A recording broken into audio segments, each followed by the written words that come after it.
E nessa sequência tem uma blasfêmia, do ponto de vista da religião judaica, do ponto de vista da transgressão à lei de Moisés, do ponto de vista da violação do sistema de purificação religiosa proposto por Moisés no livro de Levíticos, de modo que Jesus, que estava vindo da terra pagã, que tinha se relacionado com um homem que vivia nos cemitérios, e que tocara nesse homem, abraçara esse homem, se relacionara com esse homem, e com os porqueiros, com os criadores de porcos, pisou na terra onde os porcos pastavam, dialogou com os habitantes gerazenos, acostumados a todo tipo de coisas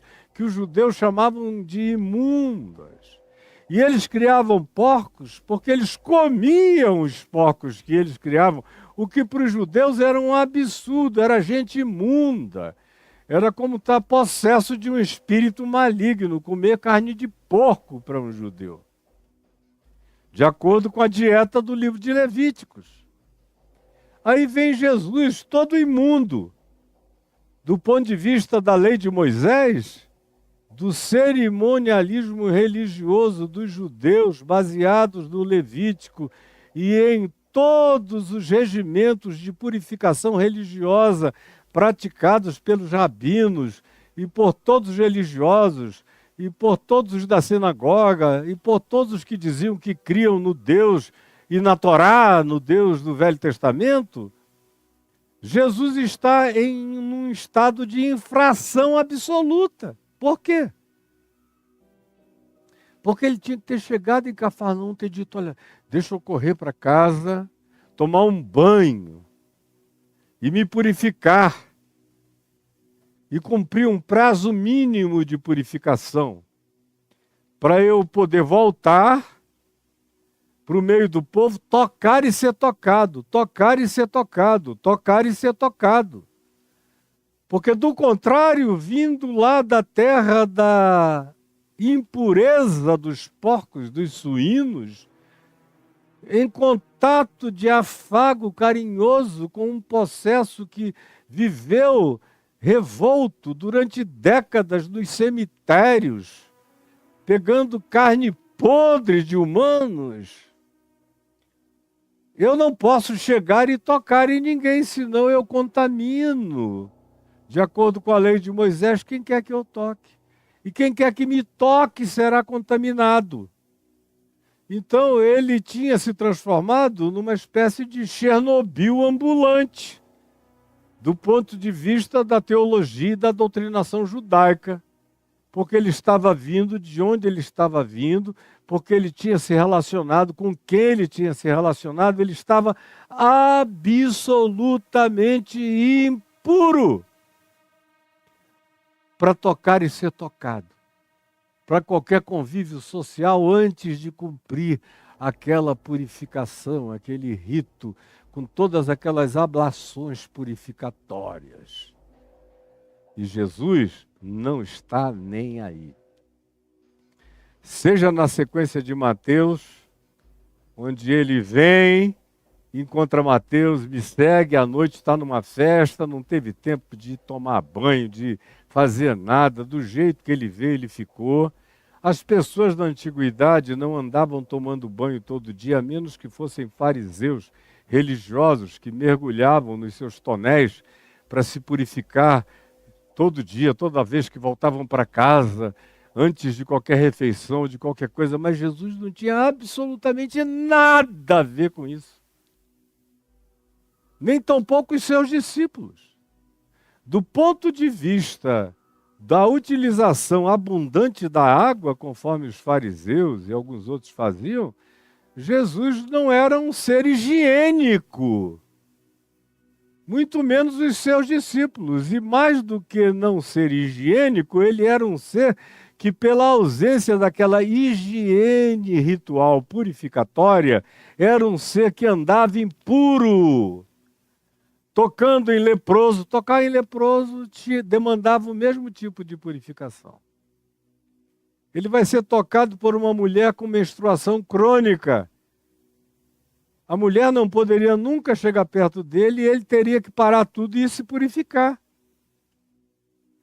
E ele está vindo da terra da impureza, de uma relação de necrofilia libertadora para com o homem louco de Gerasa, na terra dos porqueiros. E, de acordo com a narrativa de Marcos, ele vem de lá e o chefe da sinagoga o adora. Literalmente, Jesus todo emporcalhado pela ambiência dos gerazenos e as ocorrências imediatas. E ele não diz, olha, peraí, deixa que toda a justiça do livro de Levítico se cumpra, eu vou me lavar, eu vou me purificar.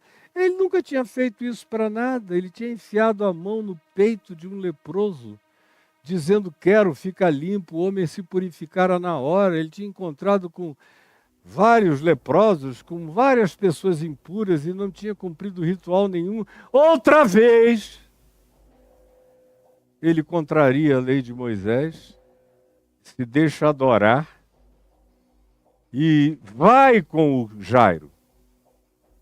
Comete uma blasfêmia em cima da blasfêmia.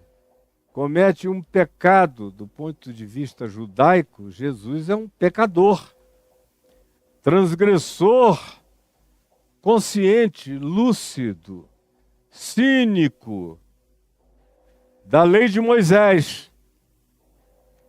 Porque qualquer um piedoso, fosse um saduceu do templo, um fariseu religioso, ou o essênio cheio de purificação, iria tomar o banho purificador. Mas ele não faz nada disso. Do jeito que ele vem, ele vai. E chega o Jairo, se curva diante do ente que está vindo do cemitério de Gerasa, no convívio com os porqueiros, e que aceita a adoração. Se sabe completamente apto, sabe que Deus nele não se contamina, sabe que ele é o incontaminável, que ele é o Jesus incontaminável. Ele vem da terra da contaminação, bota o pé em Cafarnaum e o chefe da sinagoga o adora e ele diz, bem é. Que assim seja, não repreende, não diz espera aí, não diz agora não, mais tarde, deixa eu ir tomar um banho e me purificar e você pode voltar. Não, ele vem pronto, porque ele vem a dizer em Marcos no capítulo 7, e virá a dizer em Mateus várias outras vezes, tanto quanto em Lucas, que não é o que está fora do homem, da mulher, o que contamina o ser humano, mas é o que procede do coração, é o que contamina o ser humano, não é o que eu pego fora, não é a ingestão que eu faço do que quer que seja, não é o meu apalpar de coisa alguma nem de ninguém, não é. E não há necessidade de nenhuma dessas coisas. Ele é o mesmo que deu a Pedro, lá em Atos 10, aquela revelação, diante da hesitação de Pedro de ir até a casa do centurião Cornélio, para pregar o evangelho a ele. Ele ainda nem sabia, mas Jesus conhecia a hesitação que habitava o coração de Pedro, de modo que dá a ele aquele êxtase quando um lençol é descido dos céus, com todos os animais proibidos na lei de Moisés, todos os que a lei de Moisés diz que um judeu piedoso não poderia comer jamais. Jesus faz descer naquela visão de Atos 10 na cara de Pedro todo tipo de réptil, de quadrúpede, de animais de frutos do mar que não se podia comer, de insetos proibidos, de todo tipo. Se diz que é um cardápio de proibições kosher dos judeus. E nenhum judeu podia sequer chegar perto daqueles alimentos. E no êxtase de Pedro, Jesus faz o lençol baixar cheio daquilo tudo. E a ordem do Senhor Jesus para Pedro, lá em Atos 10, é: Pedro, mata, porque ainda estava vivo. Mata quadrúpedes, répteis, insetos, frutos do mar, o que você quiser, mata tudo e come. Porque o que Deus santificou, preste atenção, isso tem a ver com gente. No ambiente de Atos 10 seria aplicado ao centurião Cornélio, que morava em Cesareia, lugar de profunda devassidão pagã e romana.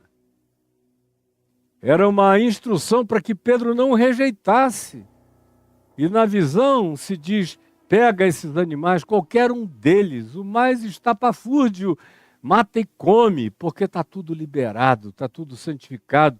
O que Deus santificou, seja comida, seja bebida, seja ser humano, seja natureza, seja o que seja, toda a criação, tudo aquilo que foi criado por Deus, não consideres comum, nem imundo, nem impuro, jamais.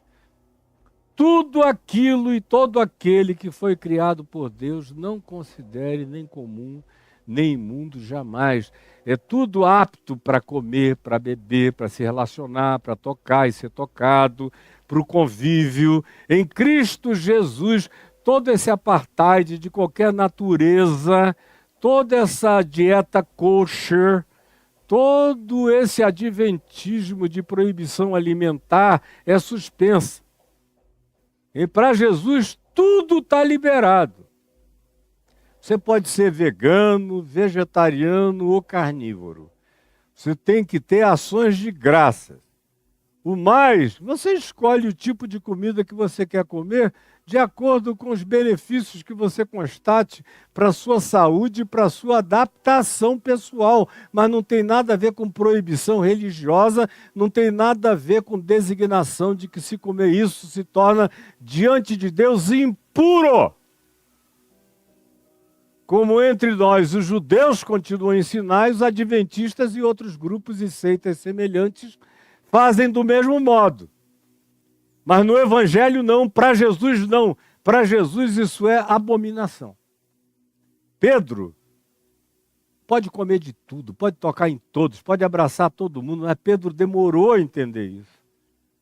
Lá em Gálatas, no capítulo 2, a gente vê Paulo se levantar e literalmente passar a pior bronca do mundo em Pedro e Barnabé, que estavam lá com ele, no meio dos gentios, comendo, bebendo, se refastelando de tudo o que um pagão comia numa cultura pagã, com toda alegria e felicidade, até chegarem alguns presbíteros de Tiago descendo da igreja de Jerusalém.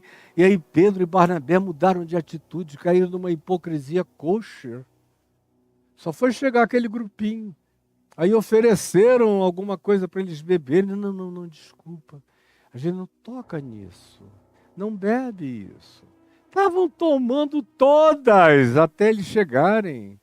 Chega alguém e oferece algo para comer, ou uma sopa com marisco para tomar. Não, isso a gente não come. Só porque chegaram os judeus de Jerusalém, os adventistas do 7º dia da dieta kosher, do livro de Levítico. E aí eles não comiam nada. Pedro e Barnabé, Paulo disse que ficou com raiva.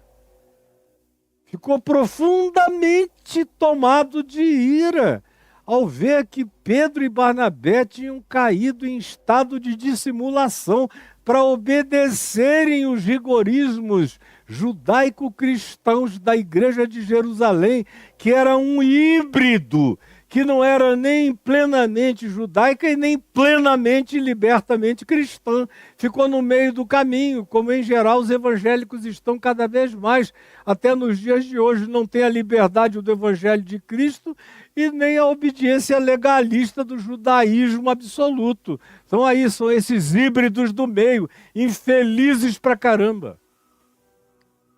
Você está me ouvindo? Está prestando atenção no que eu estou dizendo?